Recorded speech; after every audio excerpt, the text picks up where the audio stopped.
Forces کے نام آئی ہے۔ بھارتی ایئر بیس ادھمپور کو اڑا کر کے ہماری فورسز نے رکھ دیا ہے۔ پاکستان اور بھارت کشیدگی کم کرے۔ ترجمان چینی وزارت خارجہ کی سٹیٹمنٹ بھی سامنے آئی ہے۔ چین نے بھی کہا ہے کہ پاکستان اور بھارت یہ کشیدگی کم کریں۔ اس سے پہلے امریکی وزیر خارجہ کی جانب سے کہا گیا تھا کہ وہ ثالثی کا کردار ادا کرنے کے لیے تیار ہیں، اور ابھی چینی وزارت خارجہ کی جانب سے یہ بیان سامنے آیا ہے کہ پاکستان اور بھارت کشیدگی کو کم کریں۔ یہ موجودہ صورتحال اور اس میں اب عالمی رد عمل جو ہے وہ آنا شروع ہو چکا ہے۔ پاکستان اور بھارت کو کشیدگی کم کرنے کے لیے غور کرنا چاہیے۔ ترجمان چینی وزارت خارجہ کی جانب سے یہ سٹیٹمنٹ سامنے آئی ہے موجودہ صورتحال میں۔ اور ہمارے ساتھ ڈیفنس اینالسٹ لیفٹیننٹ جنرل نعیم خالد لودھی صاحب بھی تھے۔ نعیم خالد لودھی صاحب، ابھی موجودہ صورتحال، ابھی ادھمپور چیک پوسٹ ہے، ایئر بیس ہے، اس کو اڑا کر رکھ دیا گیا ہے ہماری فورسز کی جانب سے۔ اب بھرپور تیاری، چن کے ان اہداف کو نشانہ بنایا جا رہا ہے، ان ایئر بیسز کو جہاں سے ہماری سویلین آبادی کو، ہمارے بچوں کو اور ہماری عبادت گاہوں کو ٹارگٹ کیا گیا تھا بھارت کی جانب سے۔ جی، آپ نے ایک چیز نوٹ کی ہوگی کہ ہم نے سیولینز کو ٹارگٹ نہیں کیا، ملٹری ٹارگٹ کے لیے جا رہے ہیں۔ جی جی۔ اور پھر جو کچھ ہم کہہ رہے ہیں اس کی ہم فوٹیج بھی دکھا رہے ہیں، وہ فوٹیج انٹرنیشنل لیول پہ ویسے بھی چل رہی ہے، اور ہمیں کوئی کسی کو یقین دلانے کی ضرورت نہیں ہے کہ یہ ہم نے کی ہے، یہ نہیں کیا ہے۔ یہ روز روشن کی طرح پوری دنیا دیکھ رہی ہے۔ سر نہیں، امریکی میڈیا نے ایڈمٹ کیا ہے، اس نے تسلیم کیا ہے، نہ صرف بلکہ اپریشیٹ کیا ہے۔ انہوں نے کہا ہے کہ ہم پاکستانی فورسز جو ہے ان کی یہ جو ان کا وار ہے، یہ جوابی حملہ ہے، اس کو اپریشیٹ کرتے ہیں پاکستانی فورسز کو۔ ہاں جی، اس میں نیچرلی جو ذی شعور لوگ ہیں وہ سمجھ رہے ہیں سارے معاملے کو۔ اب جیسے میں آپ کو ابھی بتا رہا تھا جی جی، کہ اب آپ دیکھیں گے تمام بڑی طاقتیں دوڑی آئیں گی اور کہیں گی کہ بھی سیز فائر کرو، جیسے بھی ہے۔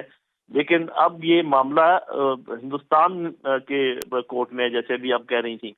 ہم نے اپنا جوابی وار کر دیا ہے، یا ابھی جاری ہے، ختم ہو جائے گا کچھ عرصے کے بعد، یا مجھے نہیں معلوم کہ ایک دن اور جاری رہے گا، کیونکہ وہ انہوں نے ہمارے اوپر 3 دن تک حملے کرتے رہے، 3 روز پورے کمپلیٹ، اور ہم نے آج ہمارا پہلا دن ہے، تو مجھے نہیں پتا کہ ہم نے بھی 3 دن تک یہ وار جاری رکھنا ہے، یا ویسے تو جتنا افیکٹو ہوا ہے جی اس میں ٹائم کی اتنی بات نہیں ہوتی، ڈسٹرکشن کی بات ہوتی ہے کہ آپ نے کتنی کر دی ہے۔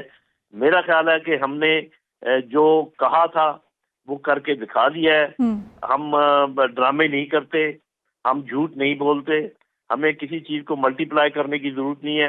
اور آپ نے ایک اور خبر چل رہی ہوگی، شاید آپ نے بھی دیکھی ہو، کہ ہم نے ان کی بہت ساری چیزوں کو جیم کیا ہے، ان کے جو پاور سسٹم ہے اس کو جیم کیا ہے، جس کا یہ مطلب ہے کہ آئی ٹی کے شعبے میں بھی ہمارے نوجوان اور جو لوگ بیٹھے ہیں وہ اپنی کامیابیاں حاصل کر رہے ہیں، اور یہی وجہ ہے کہ ان کا جوابی کارروائی ڈیلے بھی ہوتی ہے اور وہ غلط بھی جاتی ہے۔ تو میں کہتا ہوں کہ اللہ تعالیٰ کا ہمیں شکر ادا کرتے رہنا چاہیے، اپنے مجاہدوں کو سلام پیش کرتے رہنا چاہیے، اور یہ دعا کرتے رہنا چاہیے کہ ہم امن کے دائی ہیں، ہم امن چاہتے ہیں، ہم نہیں چاہتے کہ 2 نیوکلیئر پاورز میں یہ لڑائی بڑھتی چلی جائے۔ جیسے میں نے پہلے کہا تھا کہ یہاں تک تو آپ ایسکلیشن کو کنٹرول کر سکتے تھے، اس کے بعد اگر چیزیں آگے چل پڑی تو مودی سرکار یہ سمجھ لے پھر شاید چیزیں آؤٹ آف کنٹرول ہو جائیں۔ اور آپ کی آبادی 1 ارب سے زیادہ ہے، ہم 25 کروڑ ہیں، اگر 1/4 دونوں طرف سے اڑ گئے تو پھر آپ کیا کریں گے؟ ہمیں بھی بہت تکلیف ہوگی، آپ کو بھی بہت تکلیف ہوگی۔ سوچ لو، سمجھ لو، کتنی اور بےزتی کروانی ہے، کتنی اور عزیمت کا سامنا آپ کرنا چاہتے ہیں، مرضی آپ کی ہے۔